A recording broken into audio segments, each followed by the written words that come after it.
Well, there is a couple of big news stories that have broke today and deserve a discussion, guys. First of all, Lewis Hall. Newcastle have announced the signing on a loan deal from Chelsea with the obligation to buy at the end of the season. And also, the video that we did the other day, me and Billy, that was taken down by YouTube for whatever reason, about fans saying things about players, whether it be on videos or online, has come to pass today with Bruno. More on that in the show. But let's get started on the Daily News. Hi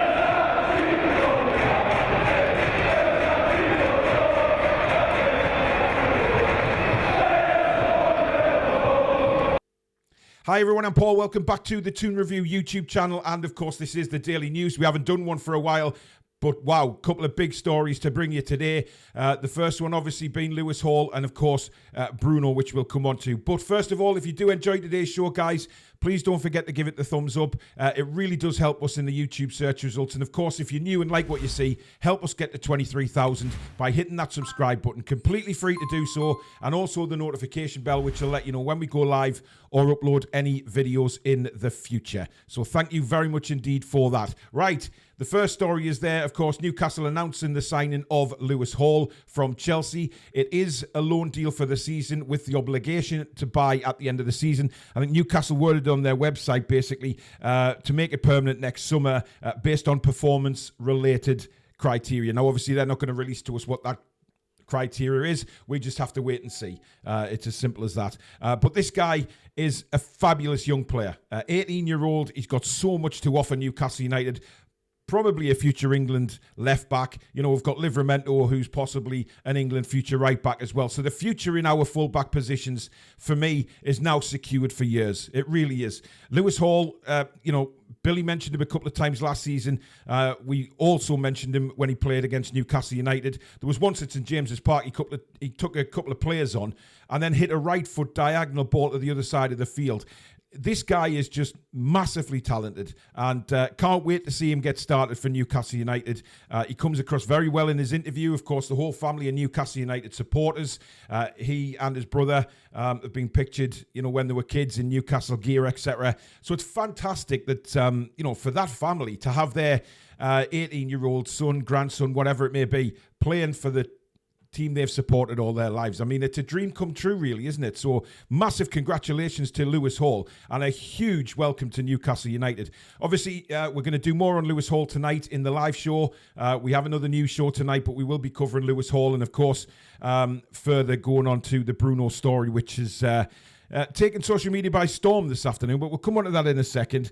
Now, obviously, Chelsea fans aren't very happy at losing Lewis Hall, simply because he was one of the most highly rated players that they've had come through the academy for a very, very long time, to the point where, the managers were putting him in the side last season. Even when it was all going wrong for Chelsea, they were still giving Lewis Hall the opportunity to go on and become a superstar, to enhance his career. Because if you're good enough, you're old enough. It's as simple as that. We've seen that with a few players in the past. And I know Eddie Howe likes to sort of bring these players in slowly, but the fact that this 18-year-old kid has already had so much Premier League experience, that can only benefit Newcastle United. So I am delighted we've signed him.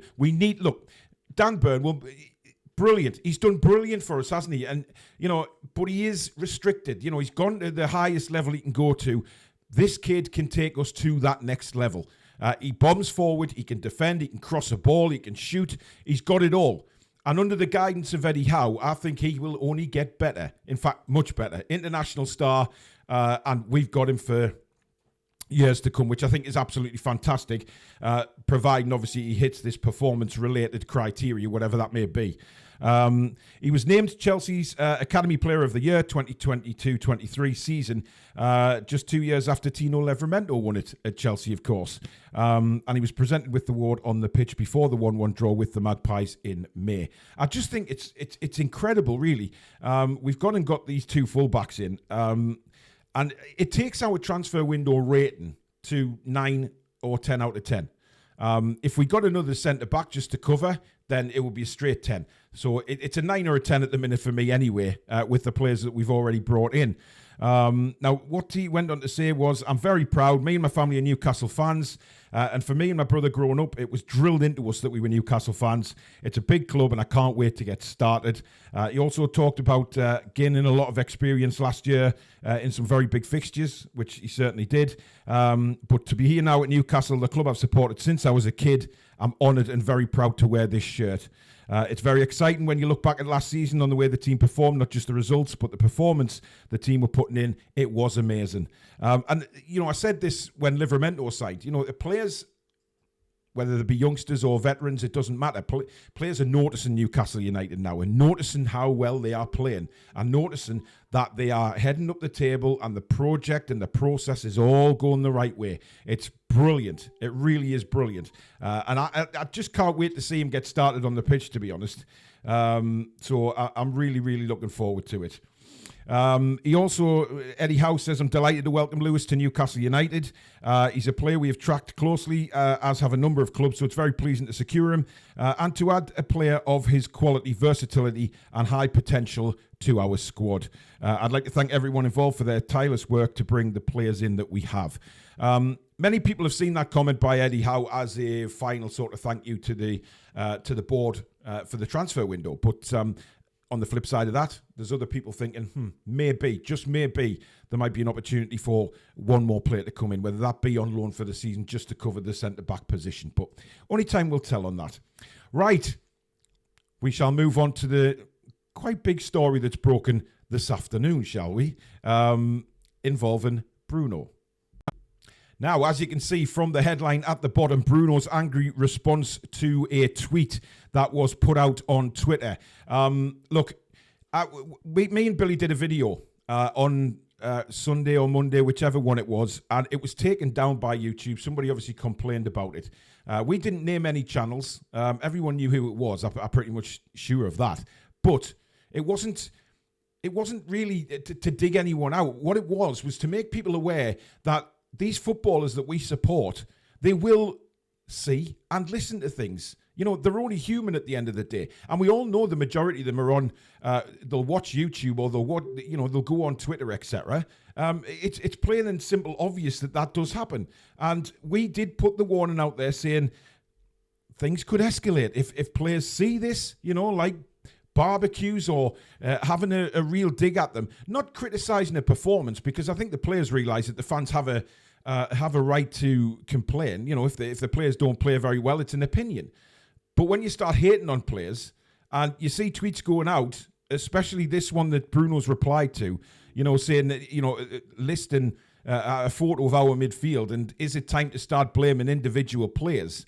And Bruno has responded to it. And he's responded to it in a very, very angry way. And it's now gone, by the way. It's no longer available on Twitter. It has gone now. But the tweet itself is quite unbelievable. Bruno's reply to it was, "Is this serious?" Now, bear in mind, this is actually Bruno's account, so it's not somebody making it up. "Is this serious? We are in Champions League football. We lost against maybe one of the best teams in the world, and we have a big win and lost one game.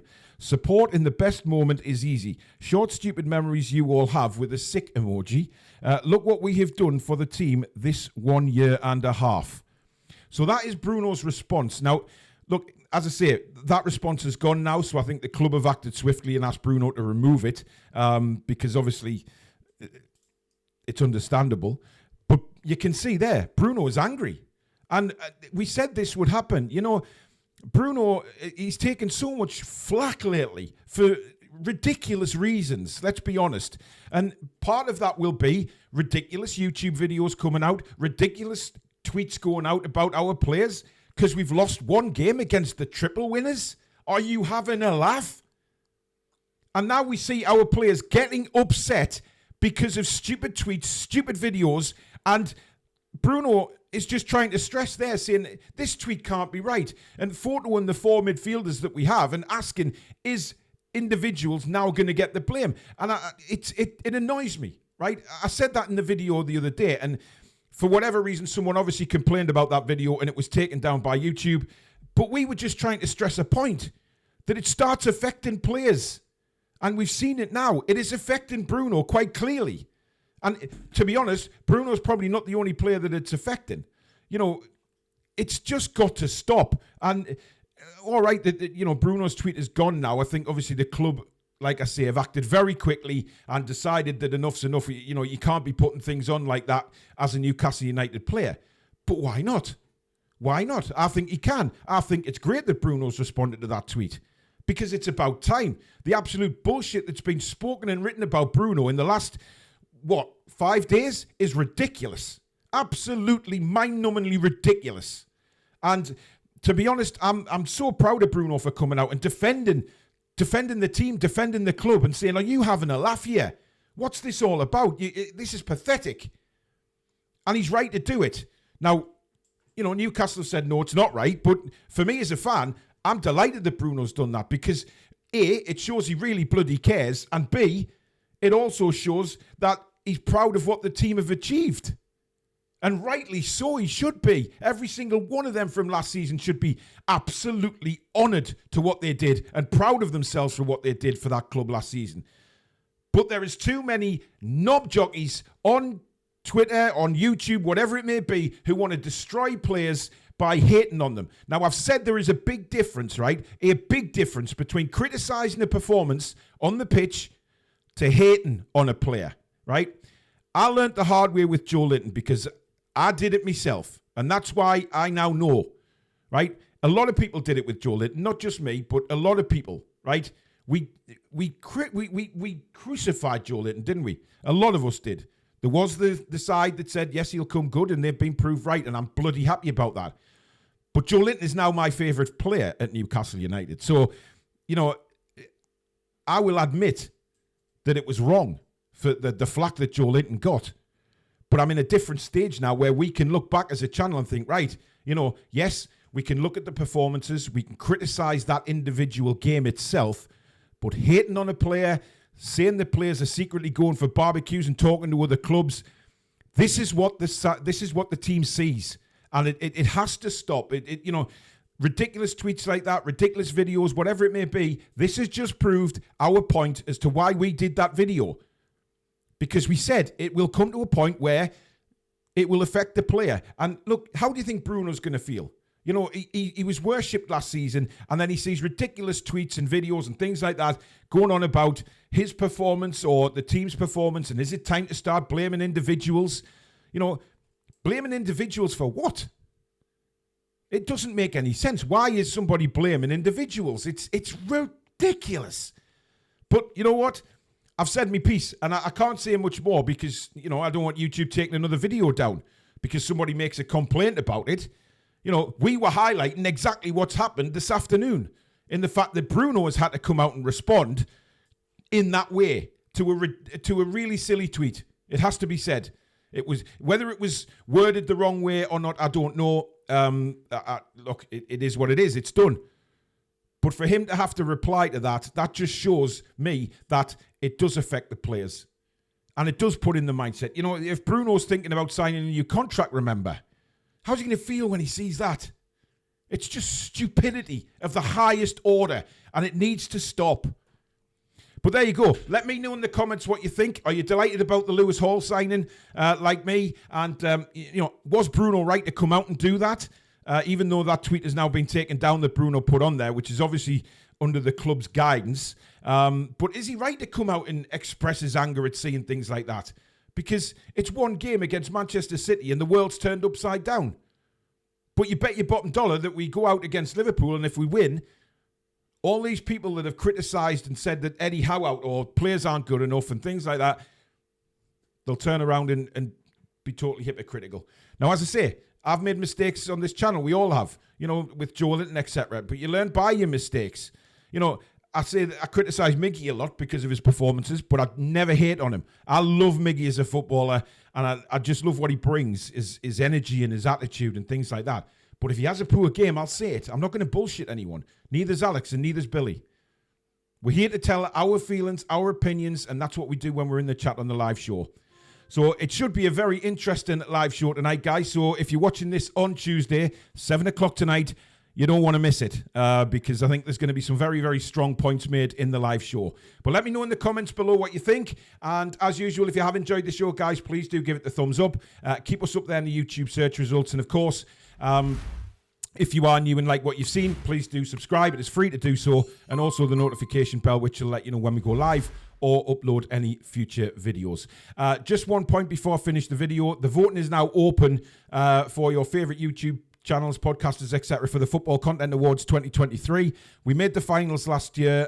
We're looking to do the same again, guys, but it's all down to you. I've put in the description what the 3 categories that you can vote for the Toon Review for. Vote in all 3. Put us in all 3 categories, and I've left the link to vote as well. So please get on that website, get us to the finals again, because it's a big achievement, and to make it 2 years running would just be wonderful. So thank you in advance for that, and we will see you on the live show later on at 7 p.m. In the meantime, enjoy the rest of your day, folks. Take care.